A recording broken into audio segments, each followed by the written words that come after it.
puissant ou bidon. Dans un monde demandant de l'ambition, qui oserait se retrouver en tant que proie à être chassé? Qui oserait être assez fou de prendre le risque de se placer face à la supériorité? Il faut choisir. Déjà, savoir le faire, prendre des initiatives, est un signe d'envie et de perspective. On ne peut pas ne rien être. Enfin, je compte sur mon collègue pour me contredire. J'espère qu'il trouvera les mots pour vous faire plaisir. Moi, je vous parlerai. Non pas encore une fois pour le contredire, mais pour vous sauver d'une mort certaine. Si dans cette vie, vous n'osez pas être simple matelot ou capitaine, dans cette arche de Noé, où moutons et lions, dans une même cage, partagent cette diversité. Précédemment, nous avons parlé d'interculturalité, de respect, de la diversité. Lions et moutons, nous avons chacun un avenir tracé. Certains choisissent, d'autres non. Mais qui que vous soyez, trouvez votre place dans votre bateau, prêt à démarrer sur cette mer agitée, venez dans la cage. N'ayez pas peur. Que vous soyez passif, agressif, suiveur ou guideur.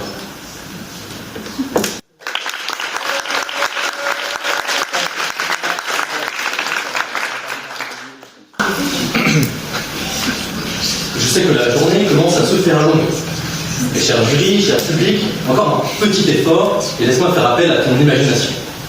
Imagine un monde où dès la naissance, chaque individu est marqué au fer rouge, lion ou mouton. Les rôles seront donc figés, prédestinés et impossibles à changer. Un destin écrit d'avance, où chacun est condamné à subir ou à dominer sans pouvoir y échapper. Vous trouvez ça absurde? Eh ben moi aussi. Et croyez-moi, cher jury, croyez-moi, cher public, il n'y a pas que notre impression première qui appuie nos propos. Les exemples historiques sont nombreux, ils ne manquent pas. Steve Jobs, J.K. Rowling, Nelson Mandela, pour n'en citer que peu. J'en ai un paquet en stock. Ces individus n'étaient pas destinés à devenir les figures qu'ils sont devenus par la suite. D'ailleurs, il suffit d'un contre-exemple pour valider notre propos. Une telle prédisposition, comme elle est présentée dans cette idée absurde, ne permettrait pas cette transformation. Au-delà de la prédisposition, on parle de sujet qu'on a vu être fausse, ou mieux impossible. Le sujet présente une binarité figée, une vision manichéenne depuis, il me semblait, depuis longtemps réfutée. Dans ce débat, je démontrerai que notre environnement, le choix et notre libre arbitre priment sur tout destin figé. Nous verrons que l'éducation, l'expérience et la volonté permettent de transcender ces rôles prétendument préétablis. Pour l'heure, revenons à nos moutons. Je te vois, cher collègue, impatient, comme un lion en cage.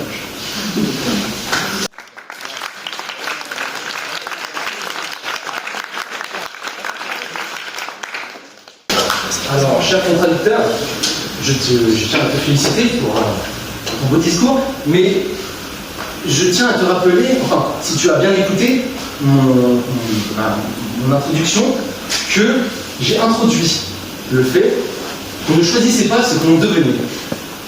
On ne le choisit pas, mais on peut le devenir. Nos expériences, en effet, nous manipulent. Et c'est que nous sommes destinés à le devenir. Les lions marchent seuls, les moutons marchent en troupeau. Mais que serions-nous si les moutons faisaient un pas de travers? S'ils ne suivaient pas le troupeau, les lions, que dirigeraient-ils? On a des exemples historiques, hein. On peut tous les prendre.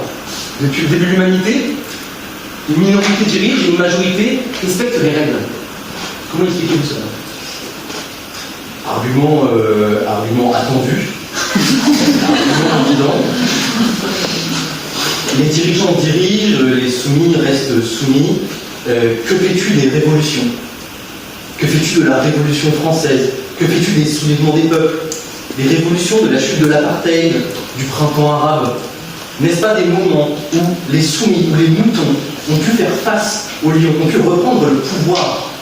Si la seule base de ton argumentaire pour expliquer que les moutons restent les moutons, c'est le système que l'on a choisi, tu vas à contresens, cher contradicteur.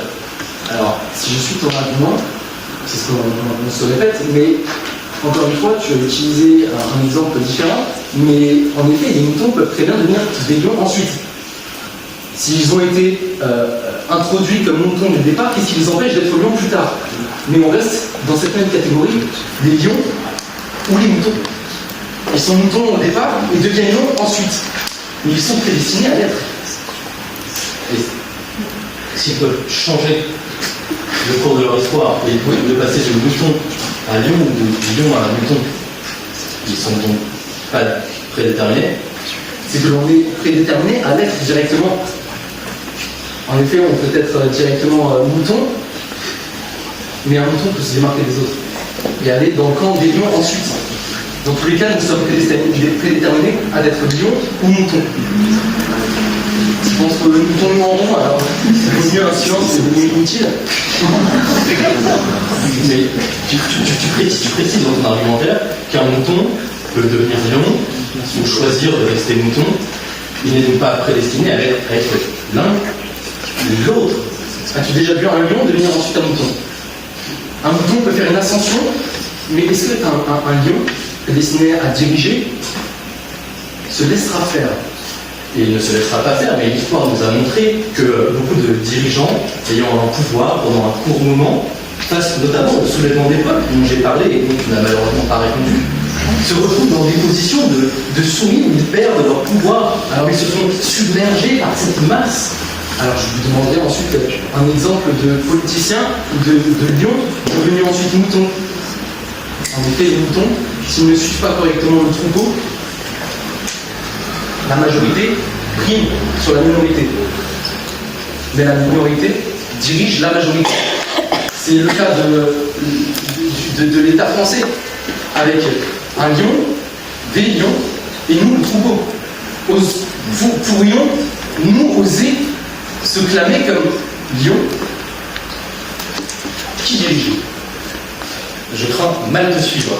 J'ai l'impression, prenons un exemple assez concret, prenons des dirigeants souvent manipulateurs, prenons des régimes totalitaires, des personnalités qui ont un pouvoir très fort d'un coup et qui l'ont systématiquement perdu. Les lions deviennent moutons. Ils deviennent soumis à l'avis de la population qu'ils ont opprimée pendant des années, pendant longtemps, pendant des guerres, par de multiples manières. Et tu as l'air de revenir toujours sur la manière de préciser à quel point on est soit mouton, soit lion, et on ne peut pas être un mélange des deux. Mais la vie autour de nous montre bien qu'on choisit ces comportements. On a des positions dans lesquelles nous sommes plutôt lions, des positions dans lesquelles nous sommes plutôt moutons, pour rester dans cette binarité-là. Cette binarité-là, elle n'a pas de fondement. Nous ne sommes jamais soit l'un, soit l'autre. Après, les deux ne sont pas opposés, mais permettent justement de se compléter.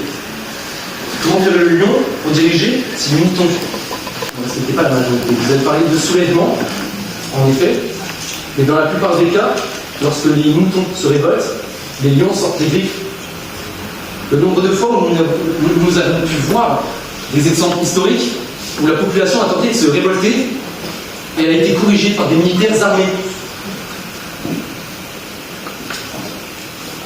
Et effectivement, il y a de nombreux cas où l'oppresseur ou le violent a la main sur l'oppressé.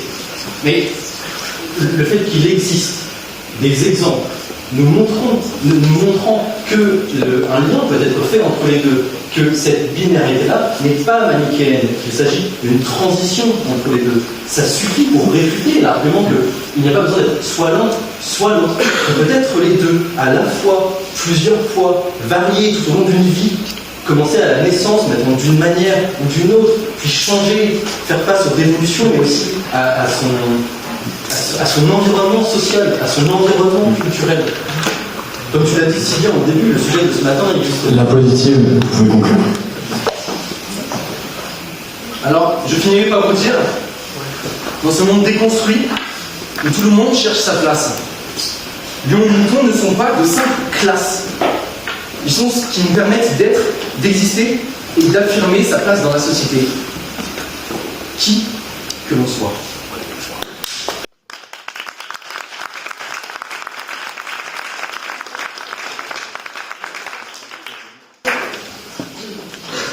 Cher jury, cher public, nous avons vu que ni l'environnement, ni notre nature, ni notre naissance ne déterminent de manière absolue notre place dans la société. Les lions ne sont pas nés pour dominer, les moutons ne sont pas condamnés à subir.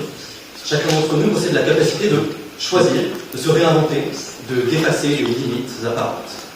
Nous ne sommes ni lions, ni moutons, nous sommes des êtres humains capables de briser les chaînes d'un destin figé, libres de notre volonté, libres de notre destinée.